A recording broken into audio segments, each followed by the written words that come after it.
কি ব্যাপার, আপনারা সবাই এখানে খারাপ রয়েছেন যে? Madam, congratulations. আপনার এবং আপনার অনাগত সন্তানের জন্য আমার পক্ষ থেকে শুভেচ্ছা। ম্যাডাম, উনি হচ্ছেন আলতাফ চৌধুরী। আপনার সাথে মিটিং করার জন্য এতক্ষণ ওয়েট করছেন। আসসালামু আলাইকুম। চলেন না ভিতরে, চলেন মিটিং এ যাই। আসেন রুমে আসেন। চলুন আলতাফ সাহেব। আপনারা এগুলো নিচে নিয়ে যান, বসেন বসেন। ঠিক আছে। আপনার বাবার সাথে আমি দীর্ঘদিন ব্যবসা করছি, উনি আমাকে খুব পছন্দ করতেন। এই আপনার কথা আমি ওনার কাছে শুনছি, তো ভাবলাম অফিসে গিয়ে একটু দেখা করি, পরিচিত হই। ও আচ্ছা, আপনারা দেখে আমার খুব ভালো লাগছে। ভেবেছিলাম শাকের চৌধুরীর মেয়ে অনেক মডার্ন, আধুনিক হবে, কিন্তু আপনাকে দেখে তো তা মনে হয় না। কেন, আমার দেখে কেমন মনে হয় আপনার? মনে তো হয় বস্তি থেকে এসছেন। এই শহরের অলিগলিতে বস্তিতে যারা থাকে, আপনার আচরণ দেখে তো মনে হলো সেরকমই। আপনি ঠিকই কইছেন, আমি বস্তিতেই থাকি। আমার পালিত বাবা মা এখনো বস্তিতেই থাকে। আপনার মতো একজন কোটিপতি বস্তিতে থাকবে এটা তো মানে যায় না। বস্তিতে তো থাকে গরিব ফকিন্নিরা, আপনি তো গরিব না।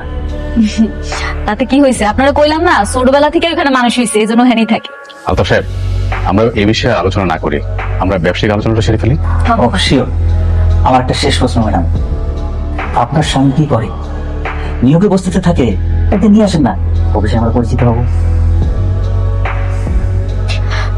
কিছু মনে করবেন না, আমি আসলে আমার বাচ্চার বাবার পরিচয়টা সবার সামনে আনতে চাইতেছি না। মানে কি, সন্তানের কোনো বাবা নাই? তার বস্তিতে থেকেও এত অ্যাডভান্স, স্বামী ছাড়াই সন্তান? অবশ্য বস্তিতে এরকম স্বামী ছাড়া সন্তান অহরহই হবে। আলতাফ সাহেব, আপনি মুরব্বী মানুষ, আর তাছাড়া এই অফিসের সবচেয়ে পুরনো ক্লায়েন্ট। আপনার সাথে আমি খারাপ ব্যবহার করতে চাইছি না, ভালোই ভালো বলতেছি। আপনি এখন আসতে পারেন, স্যার। রিল্যাক্স, মাথা ঠান্ডা করেন। ম্যানেজার সাহেব, ম্যাডাম। আপনি উনারে এক্ষুনি এখান থেকে চলে যেতে বলেন, নাইলে কিন্তু। জি ম্যাডাম। আলতাফ সাহেব, আপনার কোনো কমন সেন্স নাই? হ্যাঁ, আপনার সাথে আমাদের সমস্ত ব্যবসা বন্ধ। যান, আপনি জানতে পারেন। রমজান সাহেব, বস্তি থেকে উঠে আসা একটা মেয়ের জন্য আমাকে অপমান করতেছেন, আমি কিন্তু দেখে নেব। এটা আপনার প্রাপ্য ছিল। যান, আপনি বেরিয়ে যান। আরে জি ম্যাডাম।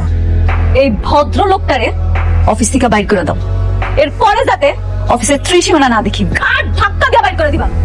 জি ম্যাডাম। এই ওঠেন।